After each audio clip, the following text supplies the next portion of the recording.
Welcome to Finding You Now. I'm your host, Amanda Ashworth, and on today's show, we have Amber Trueblood. Amber is a therapist, an author, and a mum of four boys. So, welcome, Amber. Thank you so much for having me, Amanda. It's fun to chat across great lengths, right? Great distances. Yeah, we were just talking before, so it's 10 p.m. for me and 11 a.m. for you, so quite a distance. Exactly. So we're So, do you, starting and ending the days.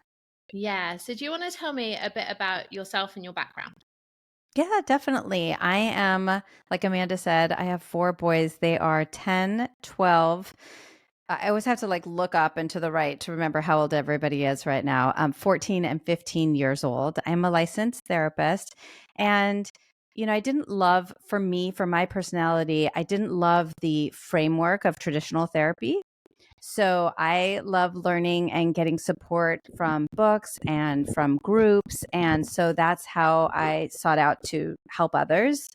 And my main mission is to support mostly moms, though I have a lot of non moms in my community as well, with practical strategies for reducing stress and overwhelm in their lives. And because there are a lot of different potential causes of stress and overwhelm, I end up talking about everything from, money mindset and abundance to communication strategies to self-care, like true self-care, what I call true self-care strategies, like mindfulness and meditation techniques, and also neuro hacks, because I'm a big fan of those as well. So I kind of like taking the woo-woo stuff and taking the super nerdy science stuff and combining that all together to find ways to help moms feel better and show up how they want to show up in their lives, whether that's in their career or their relationships or in their home life.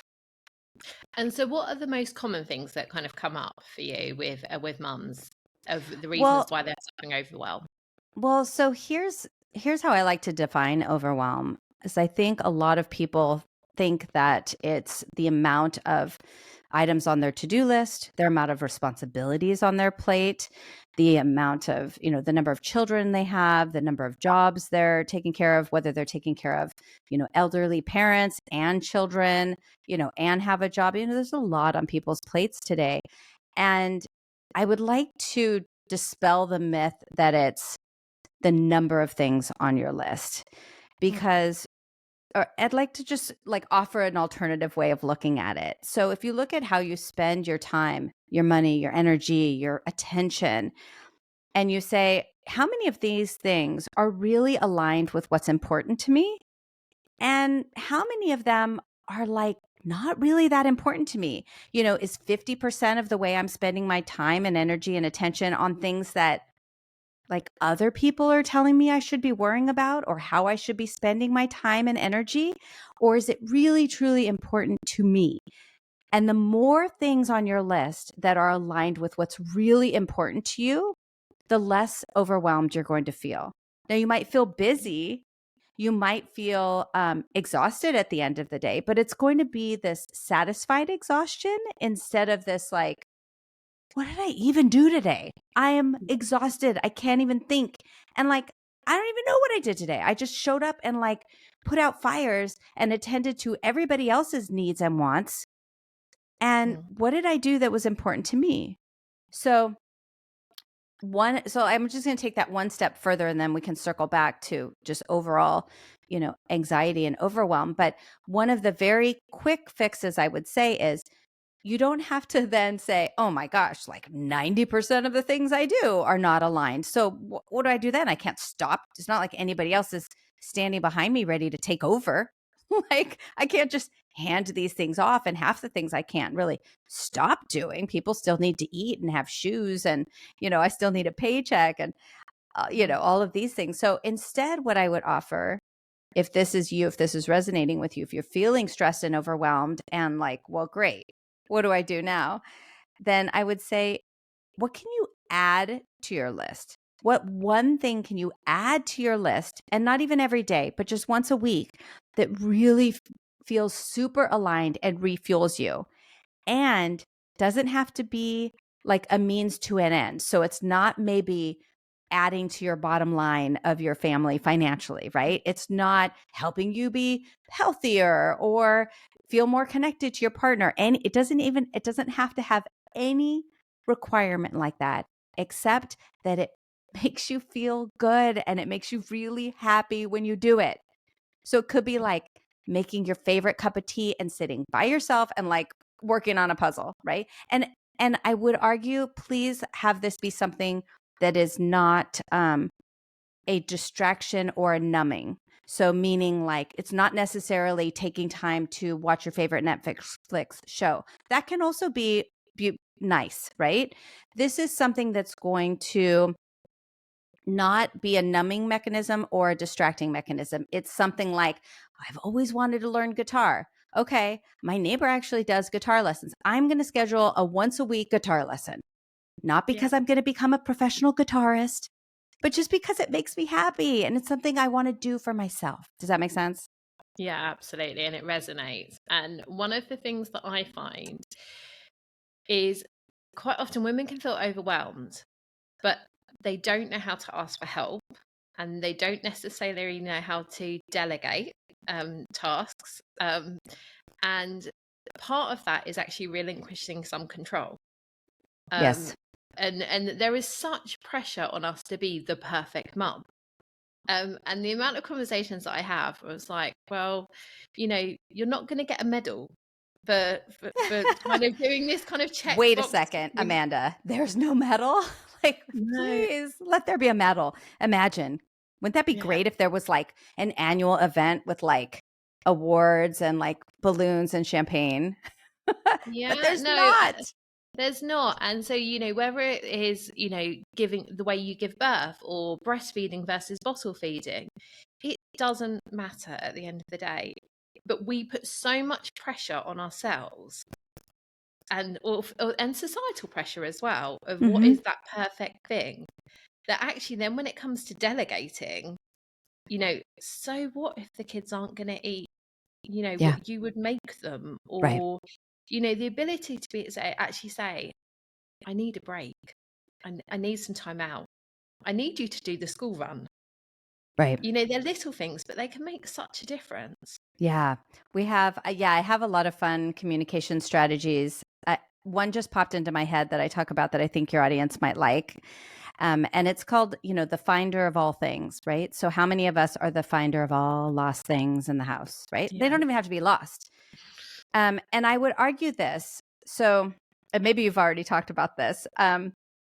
So, a lot of us are the person in the house that everybody goes to, right? When they're looking for something. And I would like to take a moment before we get frustrated. And I'm speaking from personal experience of being, so like just irritated about that, right? Is saying, first of all, how much percentage of you really like kind of feels proud and like likes that you know where everything is, right? And there's this little attitude of like, well, of course I know where everything is because I'm the one that cleaned it up and put it away, or because, I'm the one that manages all of this stuff. So there's a little bit of pride in that sometimes, right? That we don't want to let go of being the finder of all lost things. But if you're somebody who this has become an aggravation, or it's causing resentment, maybe in your relationship or with your kids, or frustration, or it's a time suck where, oh my gosh, I'm just spending time finding things for everybody for an hour a day. Like if I add it up cumulatively. So I have a strategy for this. Do you want to hear it? Yeah. Okay. Go ahead. And it's in steps. It's in steps. So the first step is just acknowledging, like, are you kind of over this job? Are you over this role? Would you like to spend a little bit more of your time and energy not doing this? If your answer is yes, then here we go. Ready? So, and you can take it in steps. So if you're somebody who typically, when a child or your partner says, hey, do you know where my wallet is? Do you know where my phone is? Did you see the scotch tape? And if you typically will stop what you're doing and go find it for them, then I want you to just take one step off from that and ask, do you need me to stop what I'm doing? Like literally say that. Do you need me to stop what I'm doing right now and go find it for you? You have to say it without an attitude. Like, do you need me to just stop everything I'm doing? And like, I'm not saying to do that, but just say, hey, do you need me to stop what I'm doing right now and go find it? Most of the time, Most of the time, the answer is, oh, no, I was just curious if you knew what it was. Because we have this little translator that happens in our brain. Because often, I'm guessing, ask yourself this. If you're missing something, how long will it take? How many things will you look through before you ask somebody if they've seen it? It's probably several steps down. And sometimes it's a time like I need to find it right now. Like this is an emergency. And so often when we ask somebody, it's because we really do need them to stop what they're doing and help you. Like I need somebody to help me. So that's why I'm asking. So we assume the reverse is true. If somebody's asking us, it means we must need to stop everything and go find it. So we do that. And then resentment often builds. So the first step is ask. Do you need me to stop what I'm doing right now and find it? Oh, no, I just need it for this weekend. Okay, great. I'll help you later. That's level 1, right? Level 2 is to tell them where it is, right? So you can say, oh, no, I'm sorry. There's a step even before that. You could say, I do this, especially with kids. Where have you looked already? Where have you looked already? If you already do that and they say, Mom, I've looked already. I've looked in the car, I've looked in the bathroom, and I looked in my closet. Then you say, then you can suggest, next level is you suggest the places. Where would you look first? Okay, look in the laundry room and give them a few places. Don't tell them right where it is, right? This is level 2. Don't tell them right where it is. Give them 3 choices. Maybe even throw them off. Give them a choice that's far away. Like be like, look in the trunk of the car, look in the garage, and then look, under your bed because that's where you really know it is, That's level 2, okay? Level 3 is you ask them like, well, where do you think it might be? Go look at some places. If you don't find it in 20 minutes, come back. Okay. So then, you keep working your way down. Clearly, you're putting off more and more responsibility onto that other person. And really the bonus round then, and this is tricky for a lot of moms, is the next time you can't find something, ask somebody in your house. Hey, do you know where my reading glasses are? First of all, you will be surprised, and please try not to take offense at how many people will say, no, nope, don't know where it is. They're fine. They go on with their day. They're not worrying about it like we would if somebody asked us. Can you imagine just saying, nope, don't know where that is? Yeah. So that's a step 2. You can also say, now you have to be willing to not be the finder of all lost things. So you have to choose. Are you going to keep that title and be resentful about it? That's not really fair, right, to the people in your life. So either keep doing it, but you got to let go of the resentment, right? Or maybe you just want appreciation. You want to say like, I'll find it for you, but I want some appreciation for this. And that's tricky. What were you going to say? Sorry. No, and it's fascinating how like that insight of the different steps. So I am like very, very grateful. We have an angel that lives with us, so we have help that lives with us, and she is my finder of all things. So my now answer whenever anyone asks me is ask her, because she guaranteed knows where it is. So that's actually taken the role off of me. But maybe ask her to learn this, because the other thing too is we want to find, ask ourselves with our children, like, do we want to teach them? Because then they're going to be in a relationship and then just expect somebody else to take that role, right? So how do we also owe it to them maybe to learn these like skills as well, right? Yeah. And so the way you touched on resentment, this is something that I see a lot that kind of builds up. And it builds up because we don't communicate very well, men or women. And so, and I was having this conversation at breakfast this morning with some friends to do with relationship counseling and how important it is that as a couple that you communicate like effectively through your relationship. And why would you wait until there's a problem? Yeah. To actually seek help or seek coaching? Because if there was an issue with your golf swing, you would get a golf coach. But for some reason with relationships, we don't do the same. Right. Yeah. And I'm glad that seems to be shifting. And I appreciate that people are becoming more and more there's less of it's a scandalous nature to it, that it, indicates some sort of major problem, that it's just a step in taking responsibility for your relationship and this, and how important it is to you, and saying this is worth my time and energy to better my skills in communicating.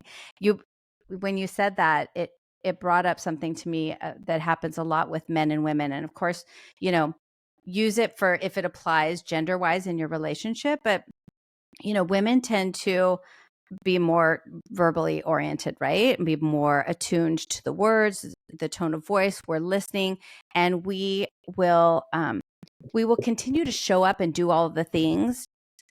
And even if we're really unhappy or angry, we will still, make the kids lunches and go to work and be nice to people and host a birthday party and read to the kids at night and all of these things. And we will say with our mouths, I'm really unhappy. We need to fix this. Like, I don't know how much longer I can do this. And we will think we're communicating, we're saying all the things. But here's what happens a lot. This is what I see a lot is men will watch, and this is a generalization, so please take it if it applies to your relationship.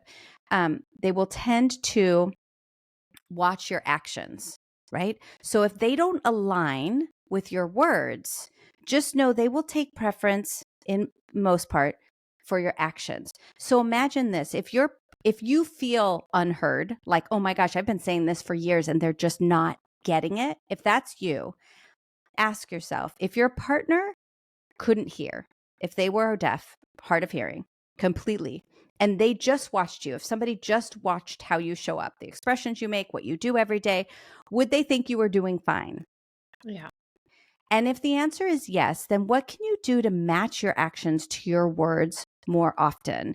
Because I guarantee you this, if you said, I'm fine, I'm happy, but you laid in bed and cried all day, or stopped doing things that you loved and stopped making plans and didn't plan the birthday party and missed work that day and, started to really have that match more. Now, I'm not telling you to go lay in bed and cry all day, but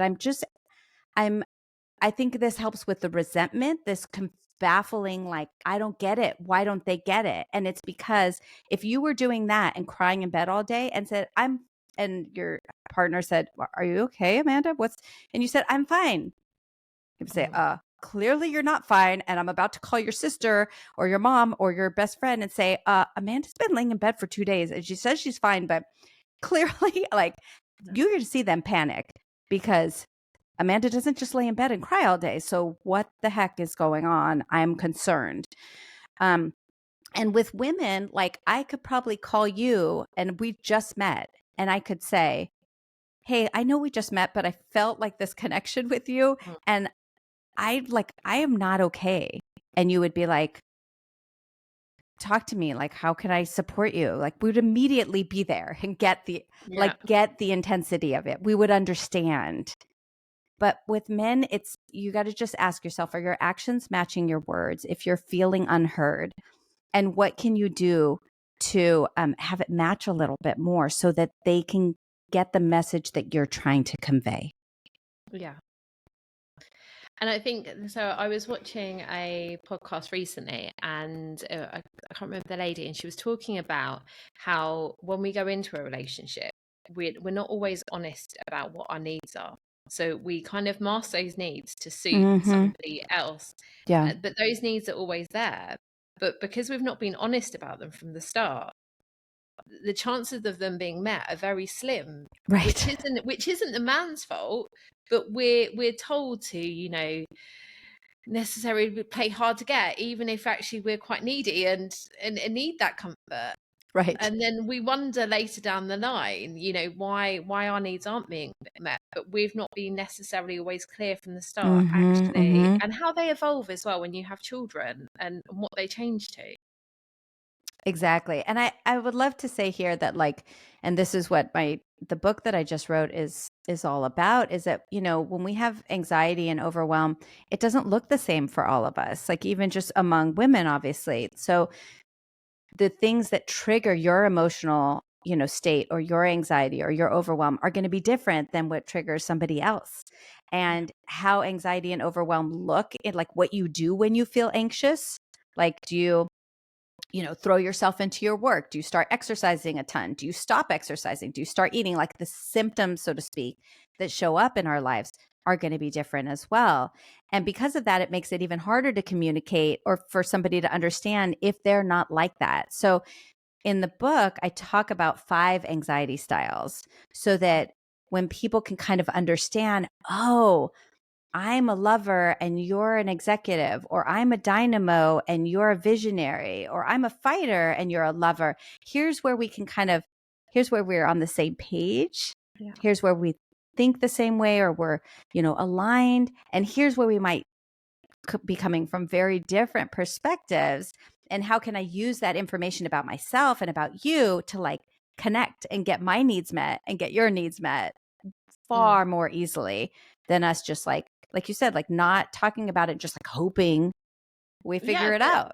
but like you said, you would pick up the phone to another woman, or your that you'd only just possibly met, or have a chat over coffee, but you wouldn't necessarily have that conversation with that person that's closest to you, Right. and they could actually really benefit from you having that conversation, because we sometimes just assume that they know how we're feeling, and they Right. don't. Yeah. Yeah. And sometimes it's finding the right words to use too. So, I always encourage, the women that I work with to indicate what would make them happy. And like, what would make me really happy? Like using those words, right? Yeah. And being very specific. Like, what made me really happy tonight is not cooking dinner and just like going for a walk. Like, can we you and I just like go for a walk together? That would make me so happy. Literally saying specifically what it is and that it would make you happy. Because when we are not vague, but when we say things like, oh, I'm so exhausted, or they might come in and say, okay, well, why don't you just go by yourself and I'll go do this, when really they're a lover anxiety style and what they're seeking is some connection time with you. Yeah. They feel disconnected. And so when we know somebody else's anxiety style and when we understand our own, we're going to be so much better able to meet our needs. But like you said, it comes with being able to communicate that effectively then too, not just knowing it, but communicating it. Can I give an example there? Sure.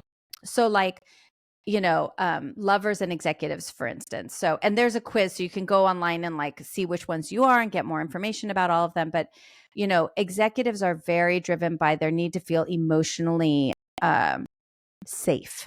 And they do that through control, through planning, through organizing. They're very prepared, dependable, super loyal, dependable people. So each of these, has these amazing superhero traits, I call them, and qualities that we want to acknowledge and celebrate, because not everybody can do those things, right? Not everybody shows up like that. And that's beautiful. And where is it maybe not serving you? And what can we do to help you in your daily life and weekly life to move through the areas where it's hard, So say an executive is like that and they're in a relationship with a lover, right? And lovers are all about their connection with people, but also kind of a step further, which is, wanting to feel wanted, feel liked, feel appreciated, feel like, I want you to want to spend time with me, Amanda, and that's hard too, because maybe you do, but you're busy with other things and you don't know that I tick that way, right? So if say Amanda, say you're the executive and we're married and I'm the lover, and you are working on some podcasts, like you said, you're preparing Mhm. for a trip, right? So you're like, okay, this is the last, I want to record a few more and I'm going to edit them and get it all done, but I'm going to be working like long today. I'm going to be working late today. So you tell me now, as an executive or even a dynamo, you might shoot me a text that says, hey, I'm not gonna be home till like, 8:30 or something, I'm working late tonight. And as a lover, often my mind might go to, well, maybe she just doesn't want to spend time with me, or she she really likes her podcast partner and maybe they just like sit and chat and like order in dinner, or my brain is going to all these crazy Yeah. things, right? And so if you know that about me, then I recommend to executives or even dynamos to just add two things. You're going to add a little bit more detail into the story of why you're going to be late, right? So you can say, I'm really looking forward to our trip and I don't even want to be thinking about this. So I have 2 more episodes to edit. And then when I get home, then this is the second thing you'd add. When I get home, let's put on Bridgerton, the next episode of Bridgerton, and get out those leftovers we have from the party this weekend and just eat that, you know? So the second part is a date, an appointment, a commitment to connect with me. Right. Right? Because then I know, okay, she still wants to hang out with me. Yeah. Right? She still wants to hang out with me. And then when you come home, I can say, how did the edits go? Like, and I have everything all ready for us to eat. Like, are you ready or do you need some time? Instead of me asking, so what were you working on? Like, why were you like, that was a long time today. Those episodes, like that must took like instead of kind of suspicious questions. And then a lot of people, especially men, will react to that kind of neediness, like you mentioned before, neediness with more space, with needing more space instead of, honey, I love to spend time with you. Of course, they will often, a lot of people will push back from that, which then spirals, right? The dynamic even further. So quite a few of the ladies that I work with, they predominantly are stay-at-home mums, but they were high performers who gave up their careers I can to relate. stay at home. And so part of the reason that they're now at a crossroads of what they want to do, because obviously they know that they have so much more they want to give, but they're not even sure where to start now because they've lost so much of themselves. But they're like, there is still something in there that's like, I want to do something. So what I find is almost the conversations I have is they want to go back to work actually, and it's the validation part that they're missing. Yeah. And so what tips would you give somebody? Because so they might be mostly the women you're describing is what I call the dynamo mom. And these are very achievement oriented, all about respect, acknowledgement, feeling accomplishment, feeling that sense of accomplishment, getting that recognition for the accomplishment. So there's two parts to it. One part is a lot of these women, a lot of dynamos are also not accustomed to celebrating or acknowledging their own wins. Yeah. Slowing down enough to say, I just achieved this thing. It took me months. And like, I didn't even acknowledge it, share it with anybody, celebrate it. I just immediately went on to the next goal. Right. So some of the strategies I encourage for dynamos are things along those lines. How can you acknowledge more, set a time and a space to really give yourself that acknowledgement and gratitude and praise, because it's hard to expect other people to do it if you're not also doing it for yourself, because you teach others how to treat you, right? We all know this, right? So if you're treating yourself poorly and just waiting for somebody to throw you a big party and acknowledge all the work that you do, it's unlikely to happen, right? So set the stage by showing it's important to you by also doing it for yourself, which is tricky for a lot of us. Like, it doesn't come second nature, right? The second part is, how can you keep moving forward when you have all these other responsibilities at home that are frankly very tedious and they're never ending, right? You could do 4 loads of laundry today. And you know what? Tomorrow brings more laundry, more effing laundry, right? So it's those types of tasks for dynamo moms, for driven, achievement-oriented stay-at-home moms, can be very, very frustrating. And the other thing that's frustrating, and I know I'm preaching to the choir here, is that you may have, say, lover moms or executive moms or even fighter moms around you that are like, you can always start. The kids are small. They're going to be in school, or they're going to be, soon they're going to be teenagers, or soon they're going to be this. Like, you are going to have so much time. Enjoy this. It goes so fast, blah, blah, blah, blah, blah. That drove me nuts when my kids were small, because I also Yeah. stopped working after my second was born, and I was like, why did I do this? This is not me. I feel like I'm treading water, but I'm not getting anywhere, and I'm exhausted, and this is not what I thought it was going to be like. Yeah. And yet I had all these people around me, I felt, telling me, what's wrong? Like, just enjoy this, oh, it won't last. And I wish I had had some other dynamo moms in my life at that time who could say, just start a small business on the side. Do that. What do you like to Yeah. do? Do that. Do it for fun at first. And then because your brain works like that, it's going to end up being a business before you Yeah. freaking know it.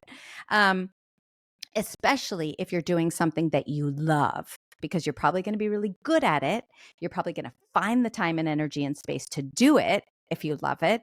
And that's what's going to turn into something down the road. So, what I tell the moms who are like, have like newborns or really new to the equation, I'll say it's like, I don't bake, but what they tell me about sourdough bread is that you have to have a starter. Do you bake? Yeah. Do you know what I'm talking about? I know about sourdough bread, but I'm not a baker. So Okay. my But there's like a thing, right? That's like yeah, that you keep starter. alive, right? You like peat it. You peat it. You feed it with like yeast and water, but you just keep it small for when you want to like make another batch of sourdough bread.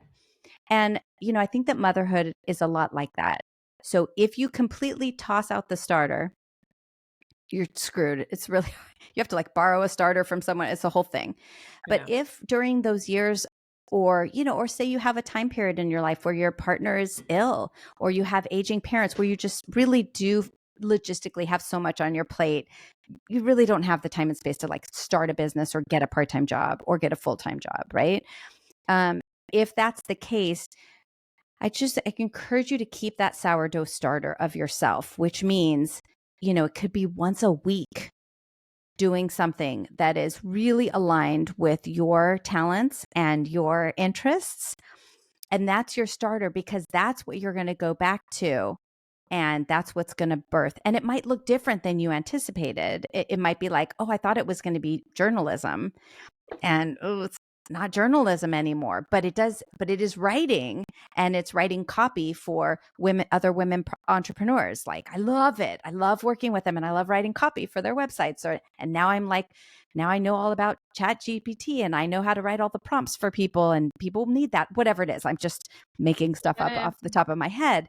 But if you have a sourdough starter, like if you don't feel like you have the time and space, but you are a dynamo, you are an achievement oriented driven mom, making that sourdough starter and feeding that every week, feeding it some yeast, feeding it some water, whatever else you're supposed to feed to a starter, and doing that will not only help your emotional resiliency during those tough times, but when you do have the time and space, then you know where to start from.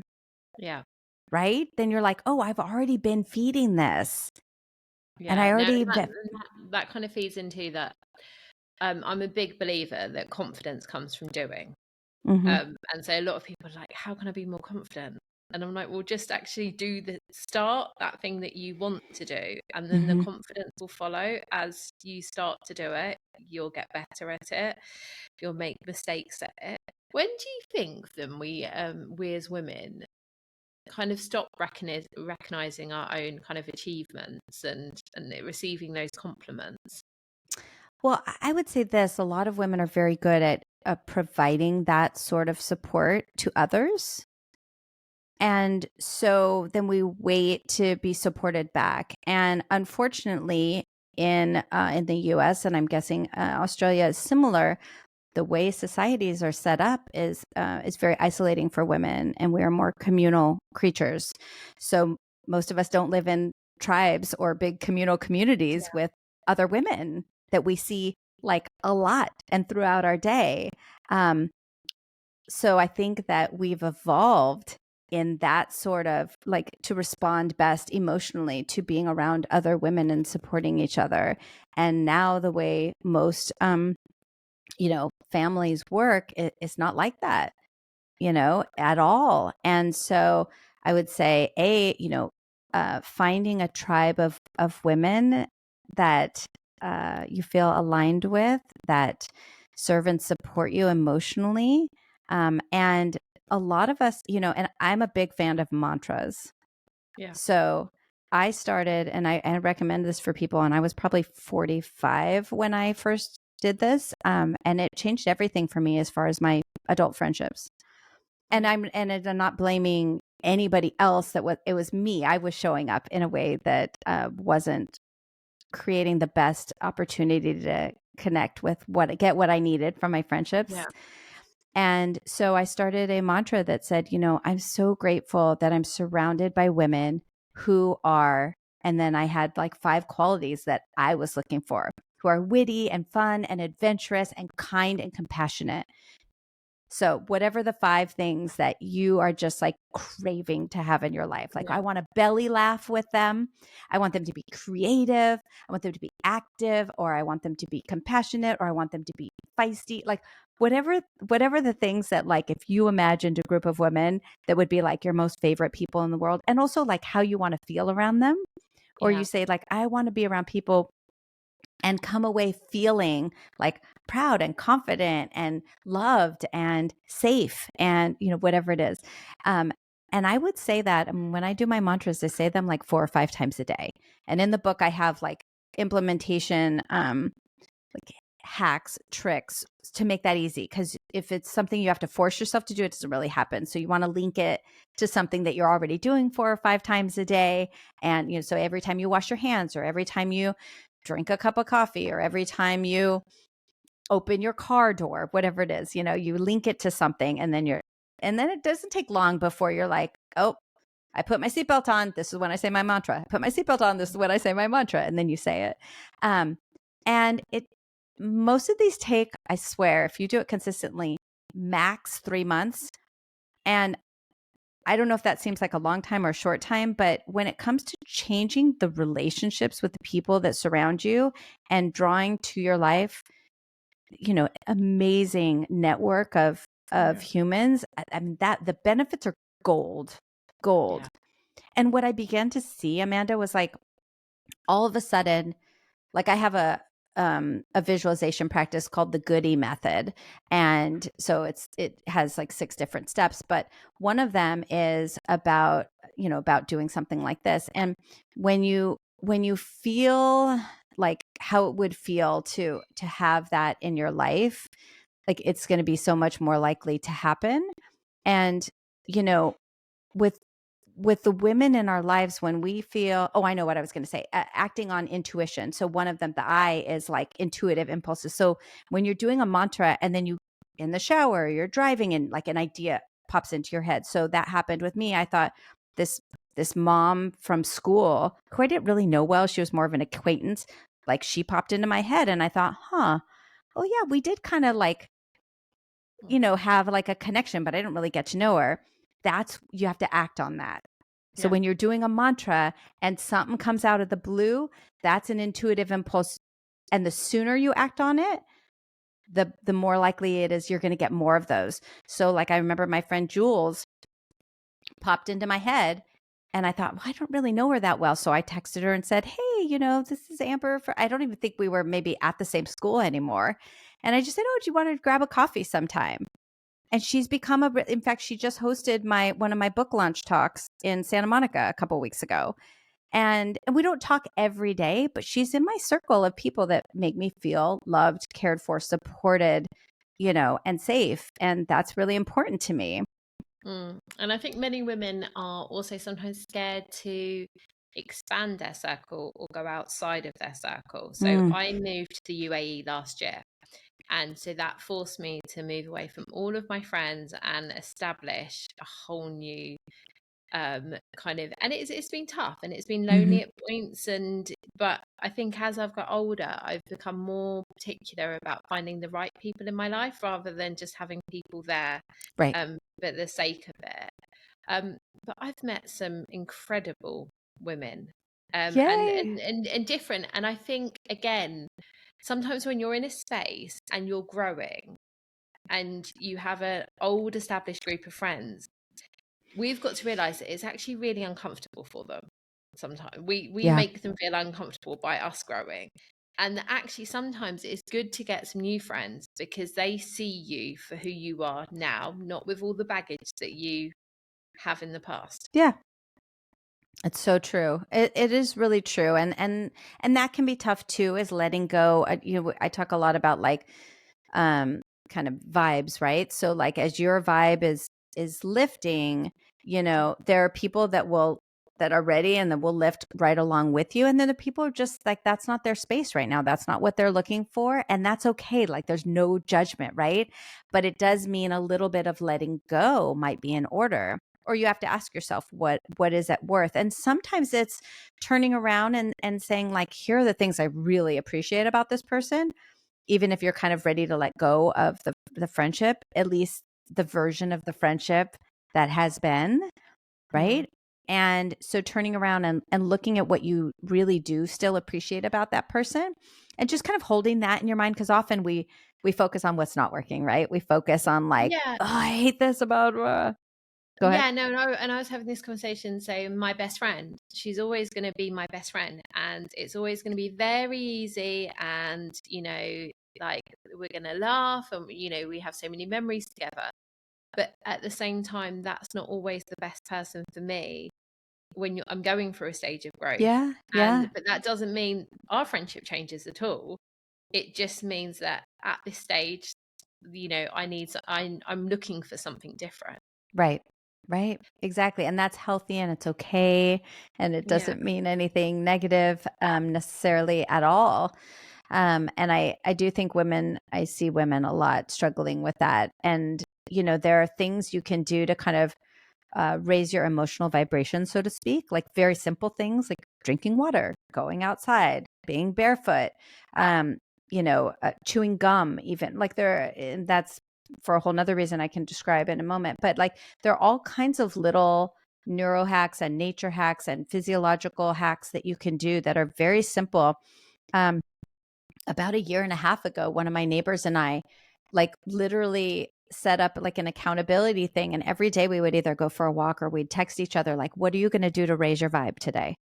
And I would say, okay, I'm gonna go to a dance class, and I'm gonna, I'm gonna go for a walk, or I'm gonna, call my best friend and have a conversation. Like, what are you doing that's a high vibe activity, that's an emotionally refueling? That's what I mean when I say high vibe. Like, it raises your emotional state, which of course is going to increase your empathy, your compassion, your self-empathy, your self-compassion, your ability to think clearly, your ability to sleep, to digest your food, to have your immune system work well. Like, it affects all of that, right? Because when our mood is down and we're focused on the negative, it can become a negative spiral as well. Yeah. So what I like is adding things to your day that will kind of by default raise your emotional vibration, which then makes you more of a match to also high vibe people, high vibe activities, high vibe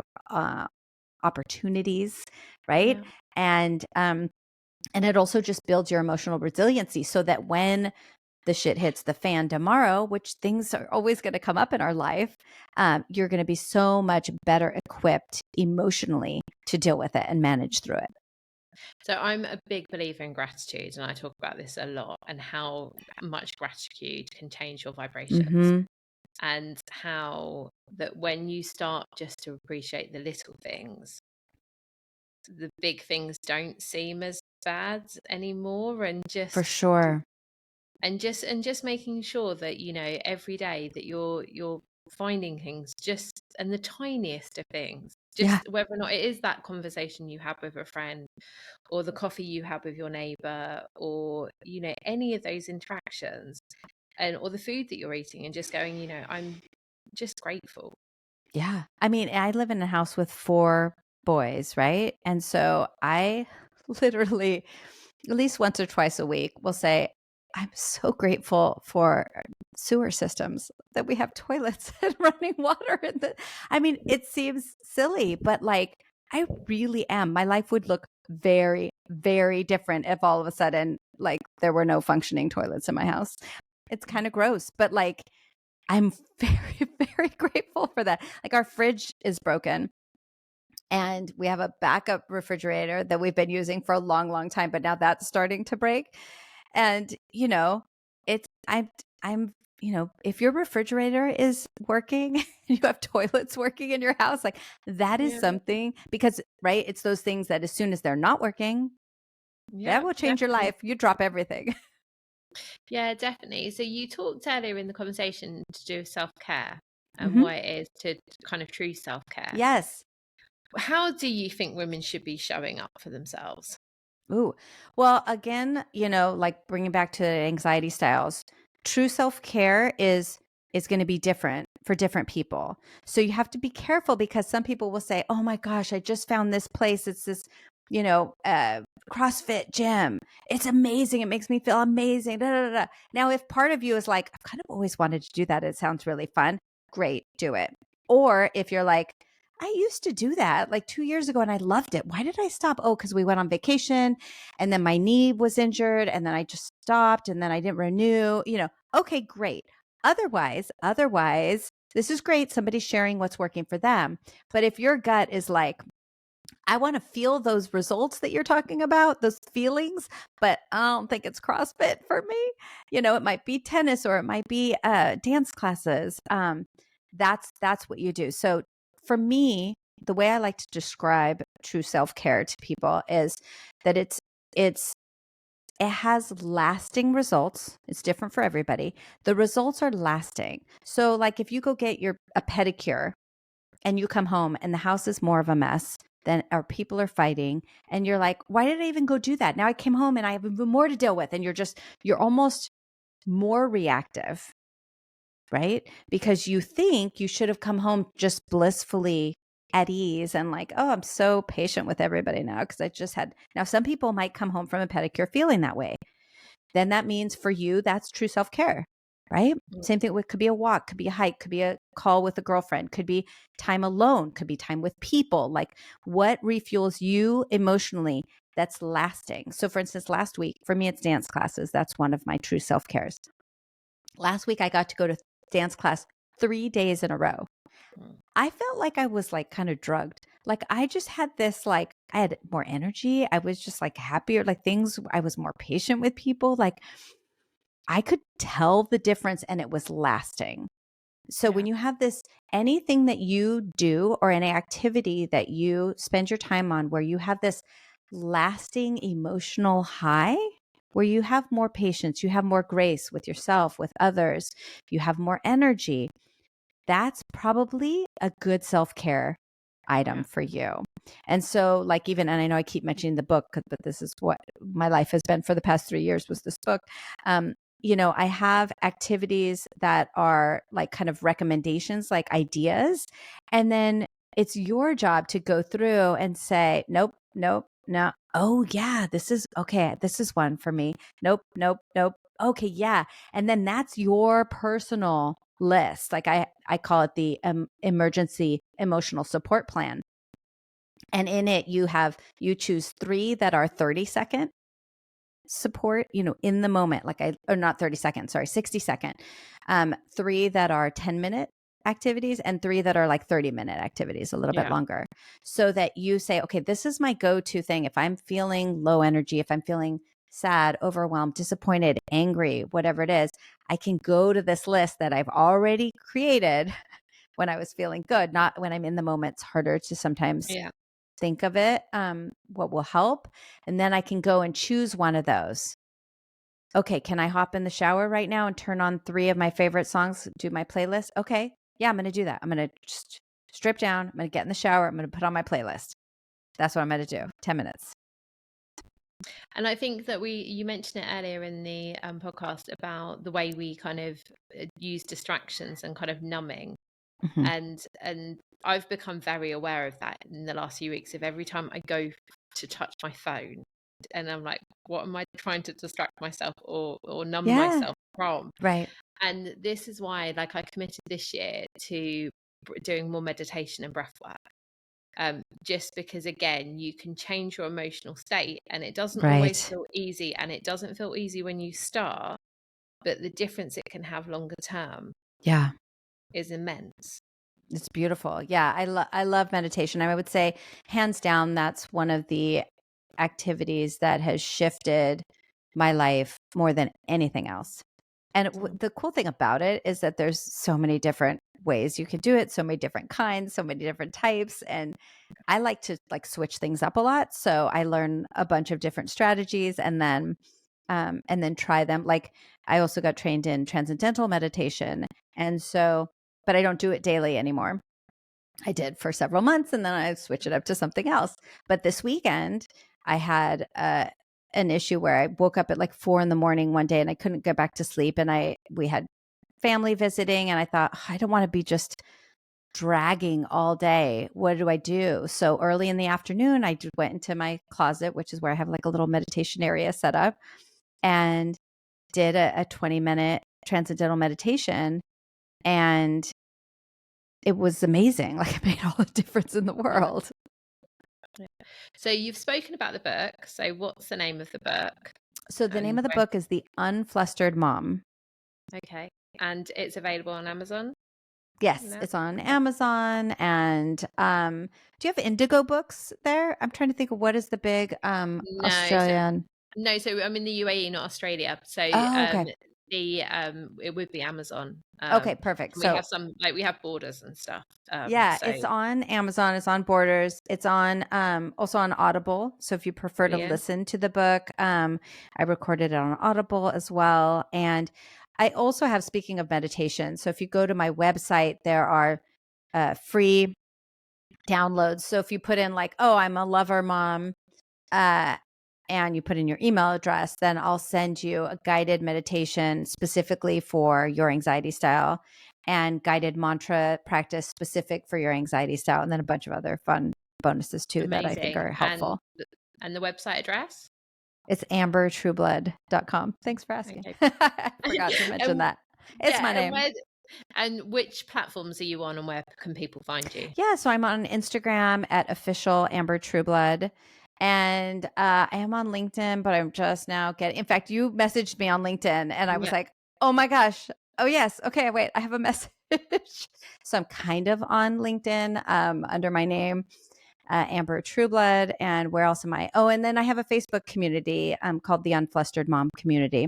So you can find us there as well. And it's a free community. And we just shifted from the book launch group community to now the Unflustered Mom community. Amazing. Well, it's been amazing to talk to you, and hopefully the listeners will find some helpful tips from this podcast, because I certainly have. So thank you. Thank you. This was really fun. I appreciate it. And now you can get to bed, hopefully. Yes.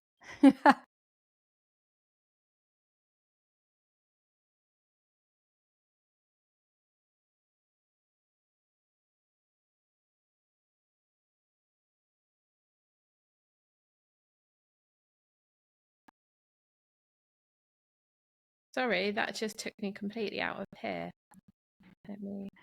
Oh, I didn't exit because it looked like it was still recording and I